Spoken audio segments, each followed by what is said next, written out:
located in the Aegean Sea.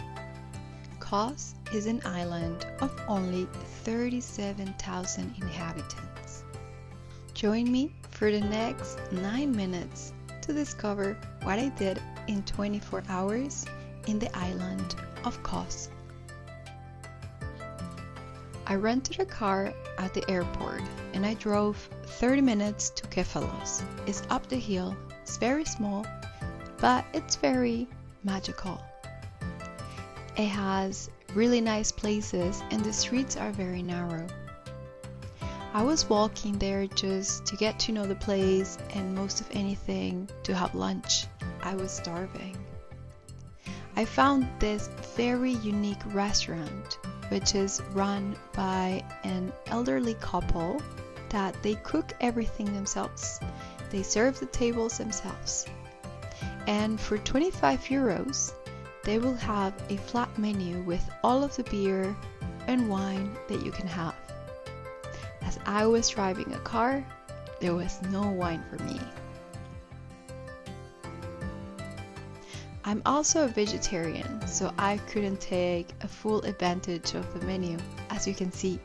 But I had amazing Greek salad, some tzatziki, which is the specialty from Greece, some zucchini and potato cakes, and some eggs with zucchini. It was really tasty.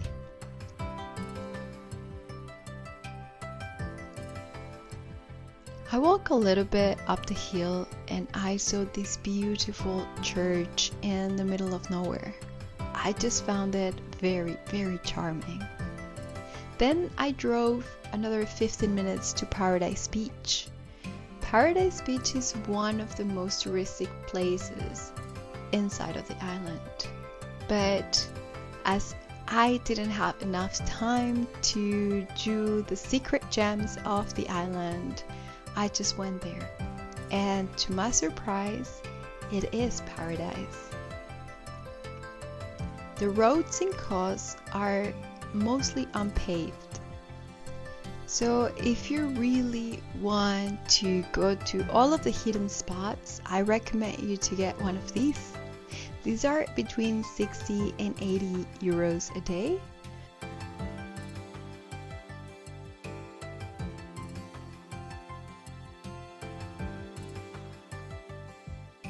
When I finally got to the beach, I rented one of these hammocks for only 5 euros a day.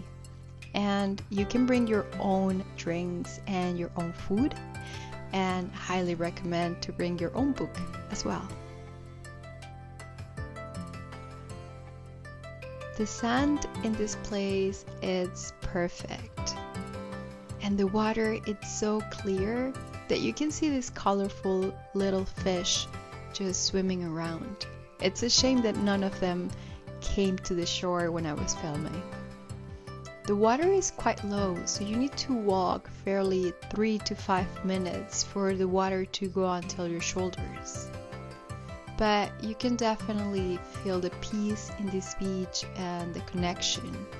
It was crowded, but because it's so wide, there was not a lot of noise and it was just perfect for me to read and do some meditations. I planned to stay for an hour or so I could discover more things in the island, but I decided that this place was so magical that I stayed for 4 hours. The time passed and then I drove another 30 minutes to Mastihari.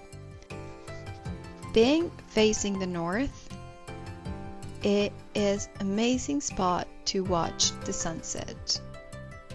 It is a bit challenging because the sand is more dunes, so when you walk towards the beach, it could be heavy, but just look at the colors.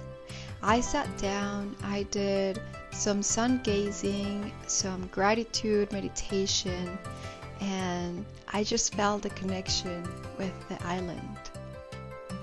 For the evening, I was planning to go to Kos town, as it's very vivid and it has a lot of offerings of restaurants and nightlife, which was not what I was looking for, but it was worth to see. There are so many terraces, so many restaurants, and all of them offer the same food and pretty much the same prices. So I wouldn't know what criteria to use to actually recommend where to go. There is a lot of squares, and in this one I found this market, which is quite nice, but it's very touristic. You can find everything inside, from spices and candies and chocolates and keychains. You can find dried fruits such as dates. You can also find fresh fruit. You can find all sorts of souvenirs, and every corner, every little island is owned by a different person. If you are looking to get some touristic experience, I highly recommend to go there.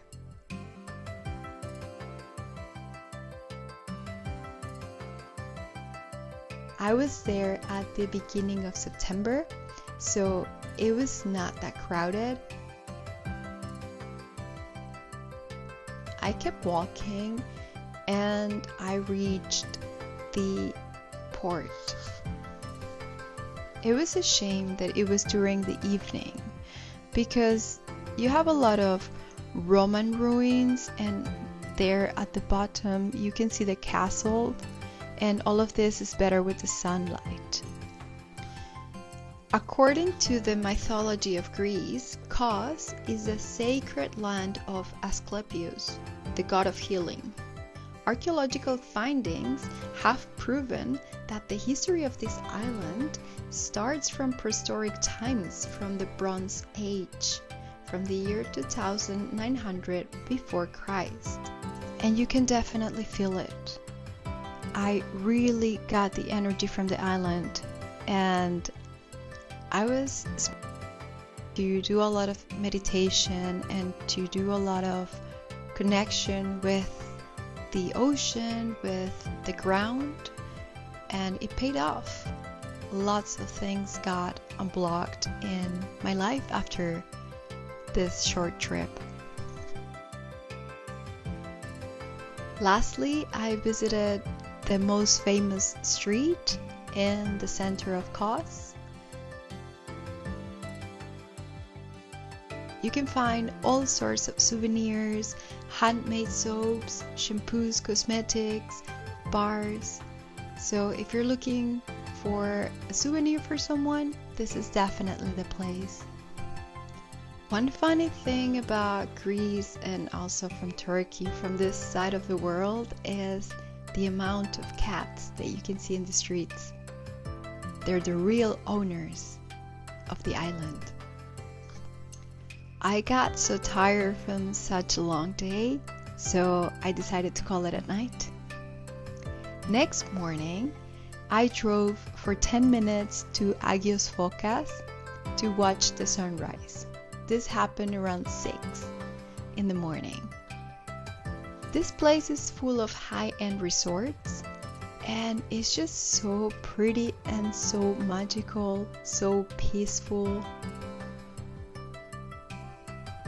I walked a bit, I got some videos, and of course I went through all of these beach clubs that were closed because it was too early, until I found this perfect spot for my morning Kundalini practice.